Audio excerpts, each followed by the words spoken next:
நடப்பு champion Royal Challengers Bangalore அணியை வெற்றி பெறுவதொன்றும் இலகு அல்ல. வங்கடை மைதானத்தில் வைத்தும் ஆர்சிபி வெற்றி பெற்றிருக்கின்றது. மும்பை இந்தியன்ஸ் அணியுடனான போட்டியில் 18 ஓட்டங்களினால் வெற்றி கிடைத்திருக்கின்றது ராயல் சேலஞ்சர்ஸ் பெங்களூர் அணிக்கு. மும்பை இந்தியன்ஸ் அணியை பொறுத்தவரையில் ரோஹித் சர்மா காலில் உபாதை ஏற்பட்டு தொடர்ந்து துடுப்படுத்த ஆட முடியாமல் மைதானத்தை விட்டு வெளியேறியது மிகப்பெரிய பின்னடைவை தந்திருக்கின்றது. அதுவும் தோல்விக்கு ஒரு மிக முக்கியமான காரணமாக அமைந்திருக்கலாம். குர்னால் பாண்டியாவின் பந்து வீச்சில் அவர் வேகமாக வீசிய பந்து வீச்சோடு அவருடைய முழங்காலில் தாக்க தொடர்ந்தும் துடுப்படுத்த ஆட கடினமாக இருந்த காரணத்தினால் மைதானத்தை விட்டு வெளியேறி இருக்கின்றார். மறுபுறத்தில் விராட் கோலியும் இன்றைய தினம் உபாதை அடைந்திருக்கின்றார். அடுத்த போட்டியில் விளையாடுவது சந்தேகம் என்கின்ற ஒரு நிலைமையும் ஏற்பட்டிருக்கின்றது. விராட் கோலியும் இன்றைய தினம் களத்தடுப்பில் ஈடுபடவில்லை.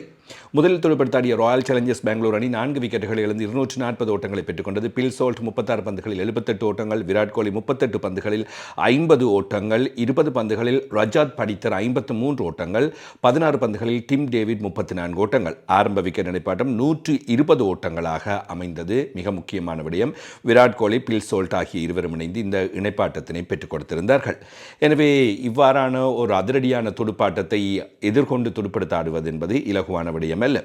ட்ரெண்ட் போல்ட் 4 ஓவர் 50 ஓட்டங்கள் ஒரு விக்கெட், ஹார்திக் பாண்டியா 4 ஓவர் 39 ஓட்டங்கள் ஒரு விக்கெட், ஜஸ்பிரீத் பும்ரா ஐபிஎல்லில் இன்னும் இந்த முறை ஐபிஎல்லில் விக்கெட்டுகளை கைப்பற்றாமல் விக்கெட்டுகளின்றி தொடர்கின்றார். 4 போட்டிகள் நிறைவடைந்திருக்கின்ற நிலையில் மிச்சல் சென்னர் 4 ஓவர் 43 ஓட்டங்கள் ஒரு விக்கெட், ஷர்துல் தாகூர் 2 ஓவர் 32 ஓட்டங்கள் ஒரு விக்கெட். மும்பை இந்தியன்ஸ் அணி பதிலுக்கு துடுப்படுத்தாடிய வேளையில் ரயான் ரெக்கல்டன் 22 பந்துகளில் 37 ஓட்டங்கள், ரோஹித் சர்மா 13 பந்துகளில் 19 ஓட்டங்களை பெற்று மைதானத்தை விட்டு வெளியேறினார். நல்ல முறையில் ஆரம்பித்திருந்தார் ரோஹித் சர்மா. சூரியகுமார் யாதவ் 22 பந்துகளில் 33 ஓட்டங்கள். சூர்யா இன்னும் இந்த ஐபிஎல்லில் ஆஹா ஓஹோ என்று சொல்லக்கூடிய அளவில் மும்பை இந்தியன்ஸ் அணிக்காக இன்னும் வெற்றியினை பெற்றுக் கொடுத்து ஒன் மேன் ஷோ காட்டவில்லை என்பது மிகப்பெரிய அளவில் பின்னடைவு. திலக் வர்மா மறுபுறத்தில் தொடர்ச்சியாக சகல போட்டிகளிலுமே ஏமாற்றி வருகின்றார். ஹார்திக் பாண்டியா இன்றைய தினம் 22 பந்துகளில் 40 ஓட்டங்கள், ஷெஃபன் ருதர்ஃபோர்ட் 31 பந்துகளில் 71 ஓட்டங்கள். ஆரம்பத்தில் ஓட்டங்கள் பெற முடியாமல் போனமையின் காரணமாக வெற்றியினை நோக்கி மும்பை இந்தியன்ஸால் செல்ல முடியவில்லை. 5 விக்கெட் இழப்பிற்கு 222 ஓட்டங்களை பெற்றுக்கொண்டார்கள்.